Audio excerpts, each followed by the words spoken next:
As we set it up for these votes in a little over an hour, the Senate looking to move closer this morning to wrapping up the debate on health care reform, setting the stage for a final vote on Christmas Eve, Thursday evening.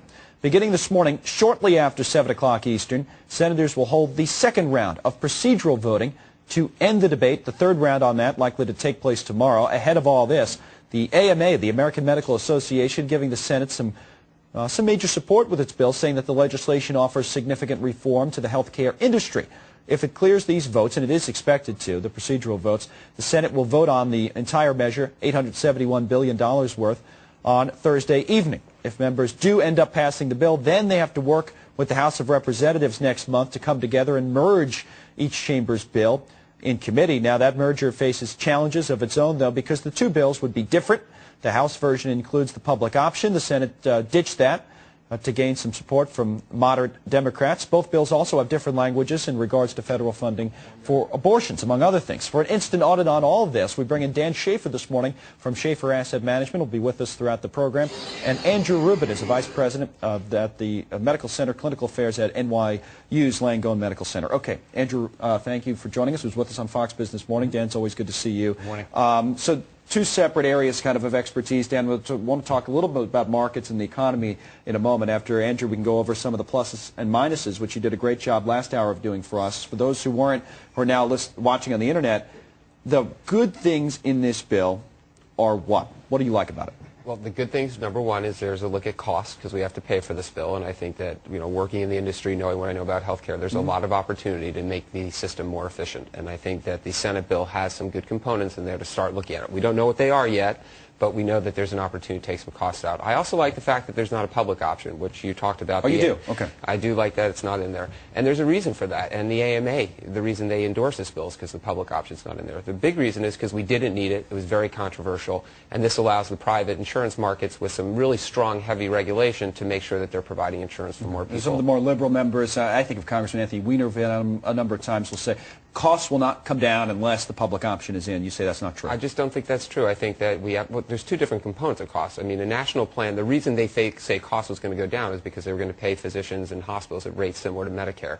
If there's not a national plan in there, then the private sector can still negotiate, and we can still have some free markets. You know what? Legislation solves a lot of the problem, which is ensuring more Americans and not denying people coverage for pre-existing conditions. And that's what this was really all about, making sure people had access to insurance. Okay, the way it's currently constructed, Dan, it's been interesting to watch what's been happening even in financial markets for the last few days. The number of the insurance stocks have actually hit 52-week highs. And over the last couple of weeks, since the public option looked like it was going to be out, and Senator Lieberman really had been the one that protested that, said, I'm going to filibuster this bill if it's in. From that point, these stocks have really rallied. What does that tell us?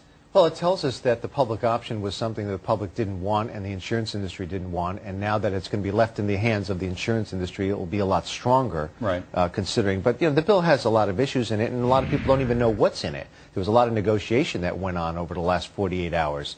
So I think that the sector could be ahead of itself.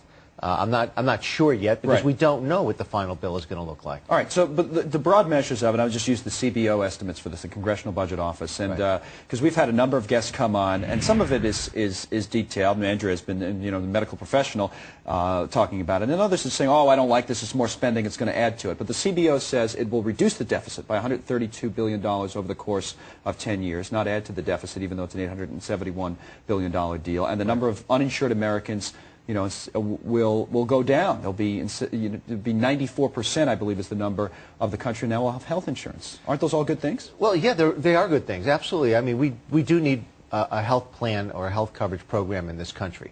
The issue is that we got the headwinds of the economy and the small businesses that may be strapped for the cost of this health plan, and that's why they're saying that the cost could go down over the next 10 years. But there's also conflicting information about this actual cost. Right. One office is saying one number and another office is saying another. So we don't really know, and I've always said that. We don't have a handle on the financial side of the equation of these plans. And there was a lot of other things that happened with some of the senators in different states that they got perks, they got this for the state, or they were out. Senator Nelson from Nebraska was the 60th vote to come on. That's how they brought him along. That's how Washington works, unfortunately, for better or worse. Andrew, the takeaway for somebody watching who's not in the weeds of all this in terms of the Washington details should be what, in terms of how they're their lives might change. Big picture stuff that might change the way they're treated in hospitals and all the rest of it. Big picture stuff. One, what we have today was not sustainable. Two, what's in the bill actually, while there's a lot of details in the weeds that need to be fleshed out, the broad strokes are, I think this ensures a lot more Americans and it won't disrupt the delivery system too much, at least in the short term. And, and number three, if you have your insurance through your large employer, it's really most likely not going to change. So I would say most Americans aren't going to see a big change. But 30 million Americans who don't have access to health care, that's a big change for them, certainly, that is a really big change. And that's a big number of people. As we were talking again, when Jen asked you the question last hour about how you guys are changing, you said you're looking at things differently, which we thought was very, very interesting. You know, listen, one of the concepts in this bill is to pay hospitals and doctors a lump sum payment based on the person's coming into the hospital and being treated for the entire condition. And we have started looking at it at NYU Langone Medical Center to see how we could set up systems internally to make sure we can manage the pool of money we're going to get, manage the care for the patient, and then pay the doctors. Right, and then maybe in the next few months you'll actually know what you're dealing with, which is one of the issues for the markets also. Just, hey, tell us the rules of the road and we can figure it out. Anyway, we'll get into that a little bit later. Dan will be with us all morning. Thanks for coming in. And Andrew.